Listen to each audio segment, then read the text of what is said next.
Phasor diagram मध्ये confusion होतंय का? आता होणार नाही. तू 11वीला वेक्टर शिकलाय ना, बस हे वेक्टरच आहे. फक्त थोडंसं नीट समजून घ्यायला हवं, म्हणजे कन्फ्युजन होणार नाही. बघा, सगळ्यात पहिले आपण फेजर डायग्रामचा वापर का करावा लागतो हे समजून घेऊ. मग मी तुम्हाला कन्सेप्ट सांगतो, मग प्रश्न सोडवू. चल पटकन सुरू करू आपण. सगळ्यात पहिले माझ्याकडे ना 2 करंट आहेत, I1 आणि I2. 2 अल्टरनेटिंग करंट आहे. I1 ची इक्वेशन आहे 4 sin ओमेगा टी आणि I2 ची इक्वेशन आहे सर 3 sin ओमेगा टी. आता जर आपल्याकडे 2 वायर आहेत, बघा I1 करंट इकडून यायला लागला, I2 करंट इकडून यायला लागला आणि I3 करंट जातोय. जर मला कोणी विचारलं की I3 ची किंमत किती आहे, तर I3 तुला KCL लावून कळून जाईल. KCL लावून काय म्हणतो तू? Sir I3 is equal to, I3 जो टाइमचा फंक्शन आहे इज इक्वल टू काय येईल सर, I1 जे टाइमचा फंक्शन आहे प्लस I2. याला काहीच डोकं लागत नाही. जर तुम्ही डायरेक्ट ऍड करायला गेला ना बेटा, तर डायरेक्ट ऍड करायला गेल्यावर काय येईल सर माझं? डायरेक्ट ऍड करायला गेल्यावर डायरेक्ट असेल बघ, I3t इज इक्वल टू काय, 3 आणि हे ते 4 आहे, बरोबर आहे. मी लिहितो 4 sin omega T plus 3 sin omega T, म्हणजे हे झालं 7 sin ओमेगा टी. हा झाला I3 करंट. आता याला ग्राफच्या माध्यमातून कसं समजायचं? बघा, हा आपला नॉर्मल ग्राफ आहे.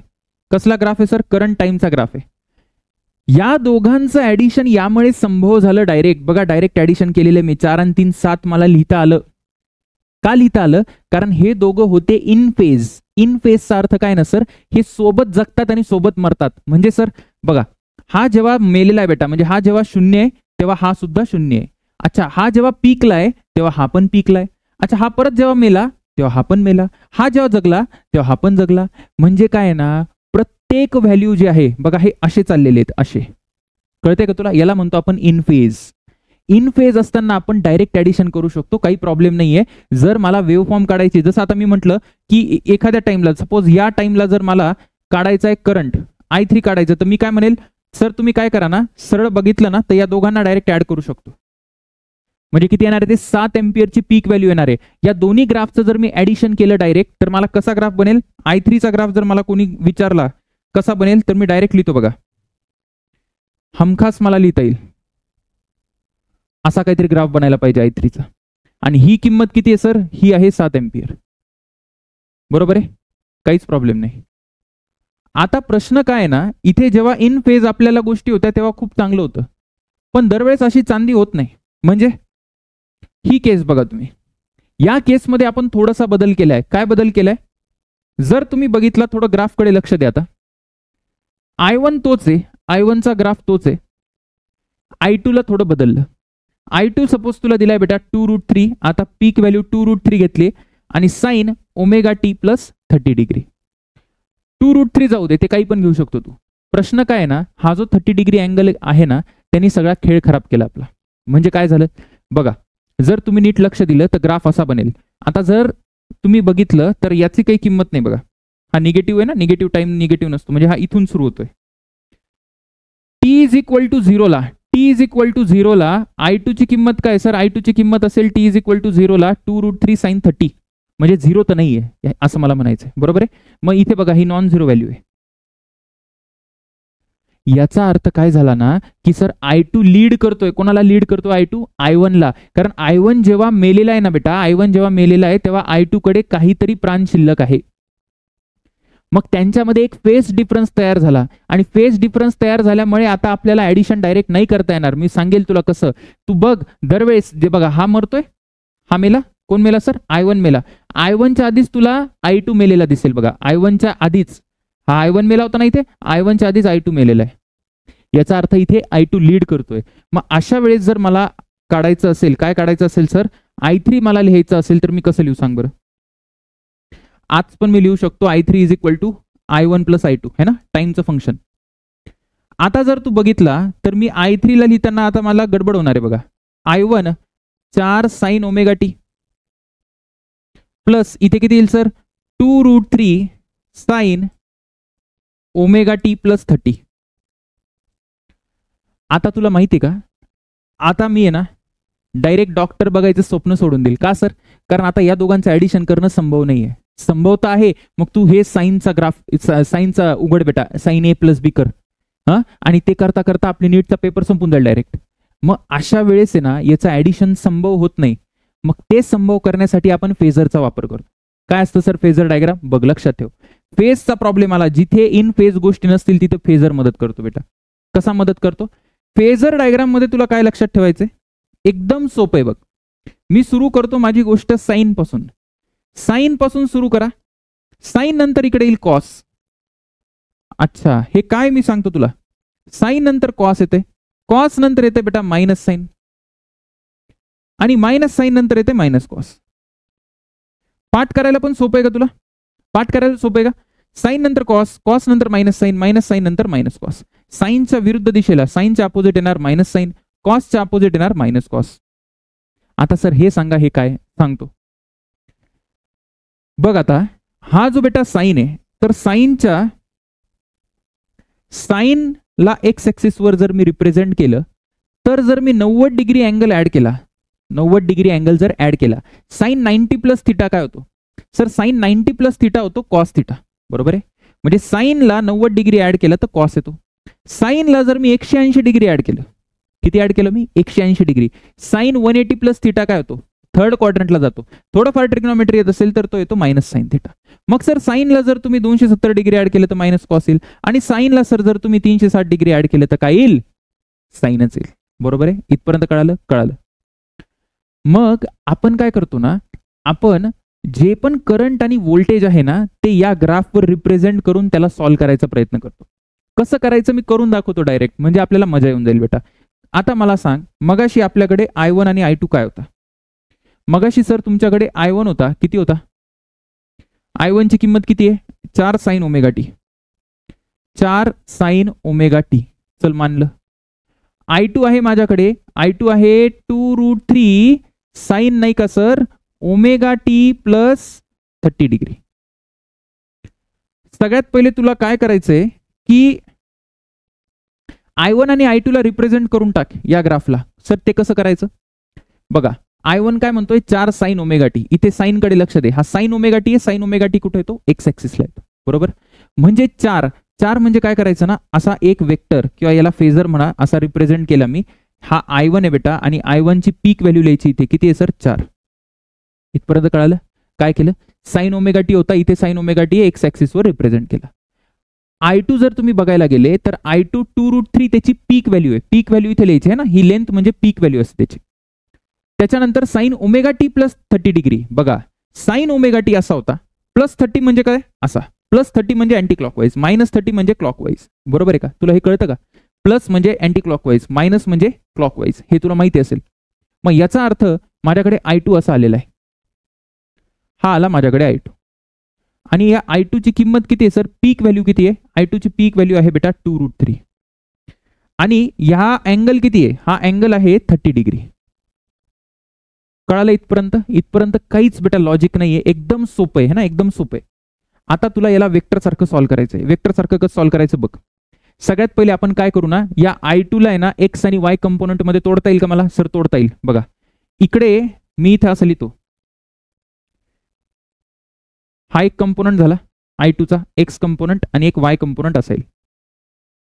मला सांग एक्स कंपोनंटला काय लिहू शकतो मी? सर एक्स कंपोनंटला लिहा तुम्ही I2 कॉस 30, आणि वाय कंपोनंटला काय लिहायचं? I2 sign 30. हे तर तू करत आलेला आहे वेक्टर मध्ये. बस आता काही नाही करायचं, एक्सचा कंपोनंट एक्स ने ऍड कर, वायचा कंपोनंट वाय ने ऍड कर. कसं करायचं बघा बरं पटकन. I3 जो आहे, I3 ला कसं लिहिता येईल आता बघा. I3 इज इक्वल टू, मी कसं लिहितो नीट बघा. या दोघांचं ऍडिशन करून टाकू आपण. ऍडिशन कसं करायचं? I1 ला कसं लिहायचं बघा. I1 ला लिहायचं 4i कॅप. हा वेक्टर नाही बरं का, फक्त आपण वेक्टर सारखं त्याला ट्रीट करतोय. किंवा मग एक काम करू आपण, याला सरळ आधी मी तुम्हाला I2 प्लस I3 करून दाखवतो. I2 प्लस I1 करून दाखवतो. हे येणार आहे, किती येणार आहे सर? सगळ्यात पहिले I1 ला लिही मी 4, एक्स कंपोनंट 4 आहे, आणि प्लस I2 चा एक्स कंपोनंट किती आहे? I2 ची व्हॅल्यू टाक 2√3 कॉस 30 आय कॅप. इथपर्यंत आले सर. त्याच पद्धतीने आपल्याला जे कॅप मध्ये बघायचंय. जे कॅप मध्ये काय sir? I2 sign 30. I2 sign 30 म्हणजे काय करावं लागेल तुला? 2√3 साइन 30 आणि इथे येणार आहे जे कॅप. जे कॅप का बरं येणार आहे तुला कळालं का? जे कॅप कारण तो वाय एक्सिसला आहे. मग आता जर तू थोडंसं नीट घेतलं तर याला काय येईल?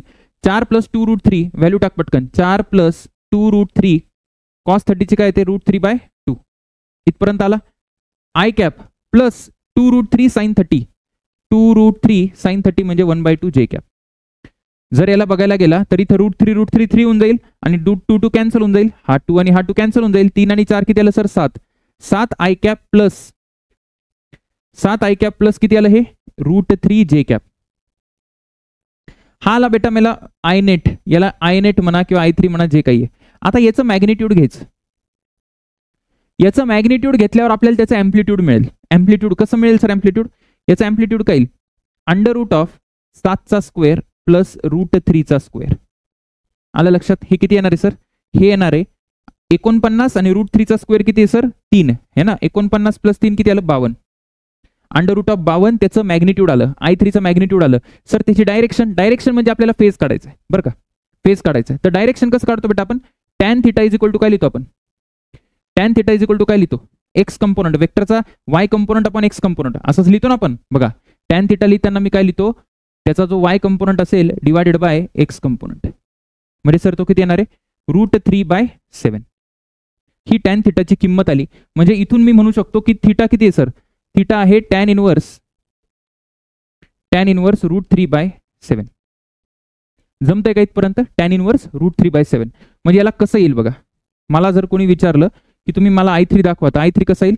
तर I3चा जो वेक्टर असेल ना तो असा काहीतरी येईल. याचं मॅग्निट्यूड किती आहे? याचं मॅग्निट्यूड आहे √52 बरं का. आणि हा जो अँगल आहे θ, हा अँगल मी तुम्हाला सांगितलाय. हा θ किती? θची व्हॅल्यू आहे काय व्हॅल्यू आहे सर? tan inverse √3/7. आलं का लक्षात कसं करायचं? येस सर लक्षात आलेलं आहे. काहीच प्रॉब्लेम नाहीये. अशा पद्धतीने आपण डायरेक्ट करंट ऍड करू शकतो बेटा. ते तिथे संभव नव्हतं. आता तुम्ही म्हणाल सर करंटची इक्वेशन येईल. कशी येते? इक्वेशन लिहितो बघा मी. I3 = काय लिहिता येईल तुला? I3 = याची पीक व्हॅल्यू लिहायची. पीक व्हॅल्यू काढली ना आपण. किती आहे सर? √52 आणि साइन काय येईल सर? Sign ω_t + θ. आणि θच्या जागी तू tan इनवर्स वगैरे टाकू शकतो. काही प्रॉब्लेम नाही. असं कसं लिहिलं? साइन ω_t + θ का लिहिलं? कारण हा साइनच्या वरती बेटा आहे ना. साइनच्या वरती आहे. साइन + θ लिहावं लागेल तुला. ω_t + θ लिहावं लागेल. आले का लक्षात? येस सर लक्षात आलेलं आहे. ठीक आहे चला पटपट याची प्रॅक्टिस करून टाकू बरं. आणि अजून एक क्वेश्चन सॉल्व्ह करू म्हणजे तुम्हाला कॉन्फिडन्स येऊन जाईल. सगळ्यात पहिले काय म्हटलंय? Represent in the phasor form. Phasor form मध्ये रिप्रेझेंट करायचंय. पॉज कर व्हिडिओ आणि करून दाखव बरं. फेजर मध्ये या सगळ्यांना रिप्रेझेंट कर. व्होल्टेज आणि करंट आहे बघ. मी करून दाखवतो. अत्यंत सोपं आहे. सगळ्यात पहिले -4 sin ω_t. -4 sin ω_t. Minus दिसतोय का? मायनस sin ω_t बघ. या मायनस आणि sin ω_t कडे लक्ष दे. मायनस sin ω_t असा येतो. मग हा असा येईल बघ. हा असा येईल बेटा. हा V1 आहे. ठीक आहे ना. V1 = किती सर? त्याचं मॅग्निट्यूड 4 आहे. आलं? ओके. V2 बघ. 2 cos ω_t + 37. cos ω_t आहे ना +37. प्लस म्हणजे कसं आहे? अँटी क्लॉकवाईज जायचं. म्हणजे कसा येणार सर? हा असा येईल. हा तुझा V2 येईल बेटा. आणि V2 ची किंमत किती सर? V2चं मॅग्निट्यूड दिलं असेल आपल्याला 2 दिलंय. ठीक आहे. म्हणजे याची लेंथ 2 आहे. आणि हा अँगल कॉस किती पुढे? कॉसच्या 37 पुढे. त्याच्यानंतर बघा करंट दिलाय. काय दिलाय? ω_t - π/3. साइन ω_t इकडे. साइन ω_t - π/3 म्हणजे कळतं का तुला? हे बघा मायनस म्हणजे क्लॉकवाईज जायचं. क्लॉकवाईज म्हणजे कसं सर? असं इकडं. मग हा माझा I कुठला आला सर? हा I1 आला. हा अँगल किती आहे? आता हा अँगल मायनस नका लिहू. तुम्ही क्लॉकवाईज घेतलं ना तर प्लस मायनसची काळजी झालेली आहे. म्हणजे हा किती सर? π/3. अरे अँगल तर π/3 असेल ना. प्लस मायनसची काळजी घेतलेली आपण क्लॉकवाईज फिरवून त्याला. ठीक आहे. आणि सर I1 ची किंमत किती इथे? तर I1 ची किंमत 1 आहे बेटा. काही दिलं नाही म्हणजे इथे अँप्लिट्यूड किती असेल? 1 असेल. पीक व्हॅल्यू त्याची. I2 कसं लिहिशील? आता I2 ला एक घोळ झाला बघ. cos π/2 - ω_t. cos काय सर? π/2 - ω_t. जर तू नीट बघायला गेला तर हे तुला आता दिसायला थोडं वेगळं दिसत असेल. याला असं थोडं लिहि बरं. असं लिहि बघ. थोडंसं आपण हुशारी केली इथे है ना. एक्झामिनरने कन्फ्यूज करायचा प्रयत्न केला. -ω_t + π/2. अरे एकच आहे का? ए दीदी हे एकच आहे का बेटा? का वेगवेगळे? π/2 - ω_t आणि ω_t + π/2. अरे एकच आहे ना. -1 + 2 कर किंवा 2 - 1 कर. मग cos -ω_t कुठे? cos -ω_t सर असं आहे. आता प्लस π/2 आहे का मायनस सर? प्लस π/2 आहे. प्लस म्हणजे कुठे जाशील तू? प्लस म्हणजे कुठे जाशील? Anti clockwise. मग इथून 90 डिग्री फिरू बरं अँटी क्लॉकवाईज, इथून 90 डिग्री अँटी क्लॉकवाईज जर फिरलो तर कसं येईल, असा येईल, इकडेच येईल ना साईनला. अरे इकडून 90 डिग्री फिरलो तर इकडे येईल साईनला, म्हणजे हा आलेला आहे बेटा, आलाय सर, हा I2 आहे. आणि I2 ची किंमत किती आहे, I2 ची किंमत आहे 3. आलाय का तुला कॉन्फिडन्स, म्हणजे फेजरचे तुला रिप्रेझेंट करता येतील. आता पटकनी, एकदम पटकनी मला याचं उत्तर सांगा, याचं उत्तर सांगा म्हणजे फेजर होऊन जाईल आपलं. काय सर, I3 ची किंमत सांग मला, I3 इज इक्वल टू काय, केलं सॉल्व, मी करू का, चला करतो मी, पटकन करू आपण. सगळ्यात पहिले काय करायचं, फेजर डायग्राम काढून घेऊ आपण. फेजर डायग्राम आता लहान पोरांचा खेळ वाटायला लागलाय. Sir I1 3 sin omega T, 3 sin omega T असा येणार आहे. हा याला I1 इज इक्वल टू 3, ठीक आहे, हा माझा साइन ओमेगा टी होता. त्याच्यानंतर I2 काय sir, cos omega T, cos omega T इथे येतो. अरे वा, चांदीच झाली इतर.